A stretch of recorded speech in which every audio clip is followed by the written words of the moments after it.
এই গল্পের সমস্ত ঘটনা ও চরিত্র সম্পূর্ণ কাল্পনিক, কারো সাথে মিল থাকলে তা নিছক কাকতালীয়। ছায়ার ছোঁয়ায় আশিক মল্লিক। ছায়ার ছোঁয়ায় আশিক মল্লিক একটি গা ছমছমে রোমান্টিক রহস্য গল্প। আশিক মল্লিক একজন একাকী লেখক। শহরের কোলাহল থেকে অনেক দূরে পাহাড়ের পাদদেশে ছায়ায় ঢাকা পুরনো একটি জমিদার বাড়িতে কয়েকদিনের জন্য এসেছেন। উদ্দেশ্য একটি নতুন ভৌতিক উপন্যাস লেখা। কিন্তু তার আগেই এক অদ্ভুত চিঠি তাকে এখানে টেনে এনেছে। চিঠিতে লেখা, এই বাড়িতে এসো, আমার গল্প তোমার কলমেই লেখা হবে। তোমার জন্য অপেক্ষা করছি শত বছর ধরে। চঞ্চল। কিন্তু চঞ্চল কে?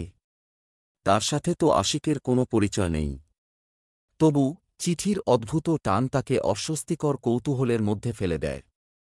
বাড়িতে প্রবেশের প্রথম রাতেই কিছু অসামান্য ঘটনা ঘটতে শুরু করে। গভীর রাতে ঘুম ভেঙে আশিক দেখে জানালার পাশে দাঁড়িয়ে আছে এক সাদা শাড়ি পরা নারী। তার পায়ে ছায়া নেই, চোখে অপার বিষাদ, ঠোঁটে হালকা হাসি। তিনি বলেন, আমি চঞ্চল, অবশেষে তুমি ফিরলে। আশিক স্তব্ধ। এই নারীকে কিভাবে সে তার নাম জানে? চঞ্চল ধীরে ধীরে তার কাছে এক শতাব্দী পুরনো গল্প তুলে ধরে।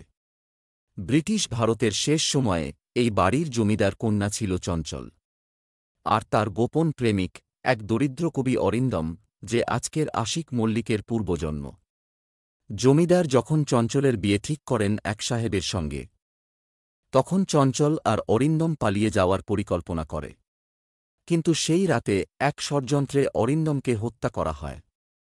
চঞ্চলকে আটকে রেখে তার জোর করে বিয়ে দেওয়া হয়। কিন্তু চঞ্চল আত্মহত্যা করে। মৃত্যুর পরও তার আত্মা থেকে যায় এই বাড়িতে, এই অরণ্যে, শুধু একটাই আশায়, একদিন তার অরিন্দম ফিরে আসবে। আশিক সেই প্রাচীন ডায়েরি খুঁজে পায়, চঞ্চলের লেখা।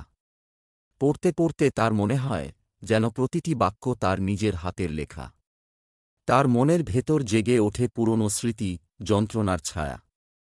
ধীরে ধীরে সে বিশ্বাস করতে শুরু করে সেই অরিন্দম। তখন চঞ্চল তাকে অনুরোধ করে, আমার গল্পটা শেষ করো, আমাদের প্রেমটা পরিণতি দাও। আশিক বুঝতে পারে, শুধু লেখার মধ্যে নয়, তাকে দিতে হবে নিজের আত্মাটাও। লেখার মাধ্যমে চঞ্চলের আত্মাকে শান্তি দিতে হবে, যাতে সে মুক্তি পায় এবং তার আত্মাও শুদ্ধ হয় শতাব্দী পুরনো অপরাধ থেকে। এক রাতে ঝড়ের মধ্যে যখন আকাশে বিদ্যুৎ ছুটে যায়, আশিক লেখে শেষ লাইনটি, চঞ্চল আর অরিন্দম এক হয়ে গেল মৃত্যুর ওপারে, যেখানকার প্রেমের ভাষা আর ব্যথা শুধু অনুভবে জাগে।